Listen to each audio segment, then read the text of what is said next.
Alright, ladies and gentlemen, welcome back to the channel. Today we're talking about my Green Bay Packers, and we're talking trades, alright? We have new news from the Pittsburgh Steelers. They are seeking a second-round pick for Chase Claypool. Now, personally, I don't think they're going to get a second-round pick for Chase Claypool, but as we get closer and closer to the trade deadline, it becomes more and more evident. I mean, especially on a week-to-week basis, it just becomes so evident to me that Green Bay has to do something.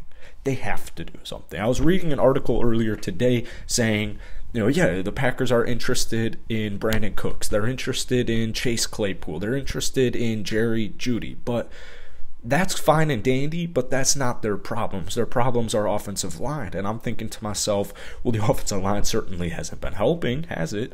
But I don't think Allen Lazard, at this point in his career, is quite yet a wide receiver number one. And I think it is going to become even more apparent, thankfully, on Sunday's game against the Bills. I don't think it's going to go good as far as the receiving game is concerned. I really don't. I really hope I'm wrong, but if I'm right, and once again, it looks like the Green Bay Packers need to make a move at wide receiver, you got to hit up Chase Claypool.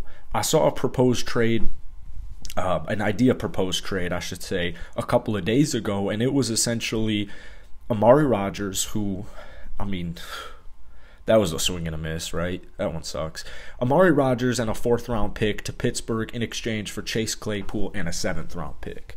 Now, we know the Green Bay Packers, they're not the type of team that makes a move, regardless of the position, that makes a big-time move, giving up future draft capital at the trade deadline.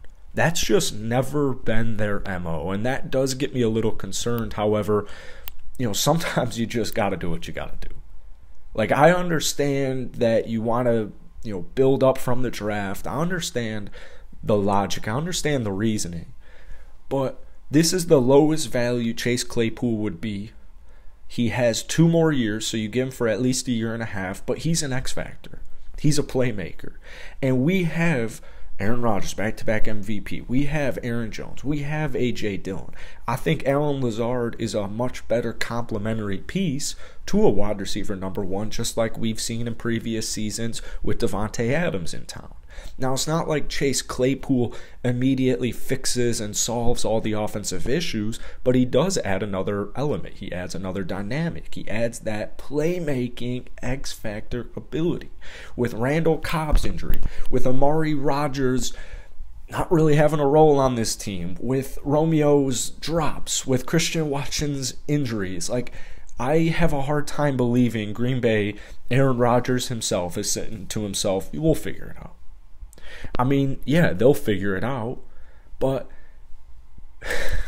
I just can't sit around idly and think to myself that the Green Bay Packers would be better off not making a trade. A 4th-round pick is fine. If they want a 3rd-round pick, that's even more okay because the Packers haven't had too much great success in recent drafts in the 3rd round. So give up a 3rd round, give up Amari Rodgers, whose role is no longer on this team, and get Chase Claypool. And worry about it. Worry about any possible future problems when those possible future problems come up. I don't like it, man. You look at Chase Claypool, he's being pushed out of Pittsburgh right now. He's got 28 receptions for just 266 yards, 1 touchdown. That's only 9.5 yards per reception, and his career heading into this in his first 2 seasons, yards per reception, it was well over 14. We go back to last season in Pittsburgh. He had 59 receptions for 860 yards, almost 15 yards per reception, and a couple of touchdowns. It's not even close to me.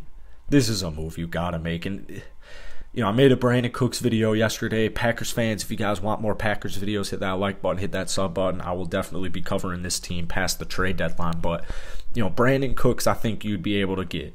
Jerry Jeudy, I think, might be, his asking price might be a little too high. However, I guarantee you, Denver looks so sorry, which is kind of funny. I'm rooting for Nathaniel Hackett, but, it's just kind of funny.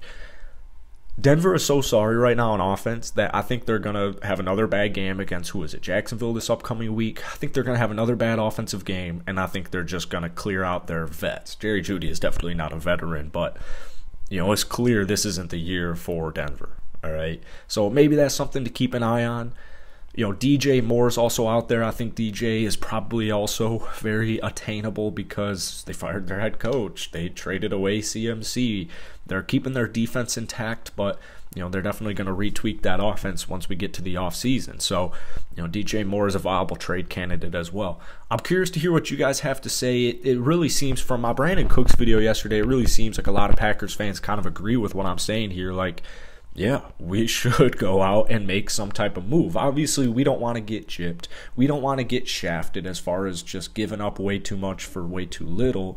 But it seems, unfortunately, like a lot of us really believe the Packers aren't going to make a move. And I still think it's a coin flip. I think there's, definitely teams who are pressing, they're calling Houston, Brandon Cooks, they're willing to give up whatever they got to do to get Brandon. Same thing applies for Chase Claypool. I think Chase will get traded. I think Brandon will get traded. I think DJ Moore will get traded. But, going to the Packers, as far as our odds go, I think it's somewhere between 25%. And actually, in previous seasons, I think that's a lot higher than it's ever been. So it keeps me a little bit hopeful, but I admit, I'm a little worried they don't make a move. You got the Minnesota Vikings at 5-1. I get the Philadelphia Eagles are a really talented team. However, all these teams in the NFC are beatable, man. You got the Tampa Bay Buccaneers at 3-5. They've lost 3 straight games. I mean, it's just dysfunctional over there. The Rams don't look good. I'm not sitting here thinking to myself, if I have to watch, here's what I'm thinking, guys. As a Packers fan, as a diehard Packers fan, if I have to watch the Minnesota Vikings play the goddamn Philadelphia Eagles in the conference championship game, I will be so pissed off. I will be so pissed off. So, yes, the offensive line has not helped our case. All right? Sometimes Rodgers hasn't helped our case. Sometimes LaFleur hasn't helped our case. There have been plenty of reasons to push the blame around the entire offense, the entire team. Yes, sometimes the defense hasn't been great, but for the most part, this is an extremely talented team. I think we have an extremely talented defense, and Aaron Rodgers coming off back-to-back MVPs. Yes, maybe we make some tweaks on the offensive line. Maybe we should make some tweaks on the offensive line, but at the end of the day, I don't feel comfortable with an injury-prone as well Allen Lazard as my wide receiver 1. It's just the reality of the situation. So, Packer fans, let me know what you guys are thinking. Hit that like button, hit that sub button. Let's try and get this video to 100 likes. A couple days away from the trade deadline, so I will keep you guys updated. I will keep you guys updated past the trade deadline as well, so be sure to hit that subscribe button. That's it for me, guys. Hope you have a blessed weekend. Happy holidays. I'll see you later.